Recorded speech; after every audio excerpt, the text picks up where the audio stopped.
Je suis en présence de Mme Karine Voyer, intervenante de milieu ici au Taux-Frontenac. Ça va bien? Oui, et vous, ça va bien? Très bien, oui. Aujourd'hui, on va parler des chutes. Je sais que selon les statistiques, la plupart des chutes se produisent à la maison.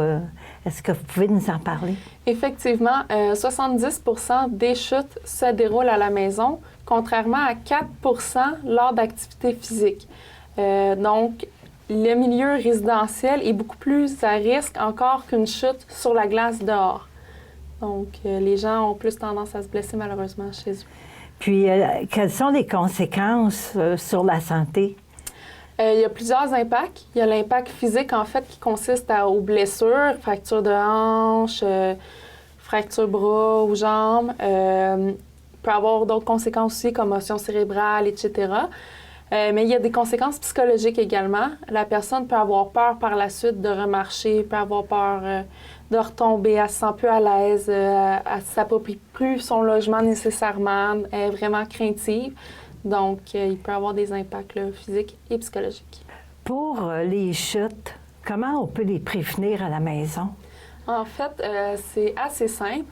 Dans le fond, c'est de s'assurer que toutes les pièces sont bien éclairées, qu'il n'y a pas de tapis ou de flaque d'eau qui traînent à terre, d'essayer d'éviter là, toutes petites choses justement là, sur le plancher, d'avoir des espaces dégagés. Les salles de bain, des munir de rampes pour s'aider à se relever, mettre un tapis antidérapant dans le fond, ou une chaise d'aisance aussi, qu'on peut mettre dans la salle de bain, dans le bain. Sinon, dans le fond, c'est ça. C'est vraiment de garder son espace là, le plus dégagé possible. Mais vous pouvez toujours venir nous voir. On a aussi des brochures à ce sujet-là. Oui, c'est bon à savoir. Puis, pour une personne, là, pour qu'elle reste en bonne santé, pour qu'elle puisse garder un bon équilibre, comment qu'elle peut s'y prendre?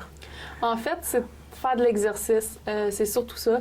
Dans le fond, comme je l'ai dit un peu plus tôt, les accidents arrivent plus à domicile que lorsque la personne fait de l'exercice. Donc, en faisant de l'exercice, ça permet à la personne d'avoir un meilleur tonus, de réapprivoiser son équilibre. Donc, ça peut l'aider à se maintenir plus longtemps chez eux. Oui. Puis, qu'est-ce qu'on fait si on voit qu'il y a une personne qui semble isolée, puis par rapport à ça, là, parce qu'ils seraient ça dans leur logement, s'ils ont une faiblesse ou qu'ils tombent? Ou... En fait, il y a un programme qui existe, ça s'appelle Lifeline. Ce programme-là, en fait, c'est soit qu'on a un collier ou un bracelet muni d'un petit bouton qui nous permet de contacter un service qui est ouvert 24 heures sur 24, 365 jours par année. La personne au téléphone nous demande « Est-ce que vous êtes correct? Êtes-vous tombé? Voulez-vous qu'on appelle l'ambulance? » Et ou si vous voulez qu'on appelle un membre de votre famille qui vienne vous voir. Donc, c'est assez simple. C'est sûr qu'il y a des coûts par mois, mais vous pouvez toujours venir nous voir. Ça va nous faire plaisir de vous donner la documentation et de répondre à vos questions.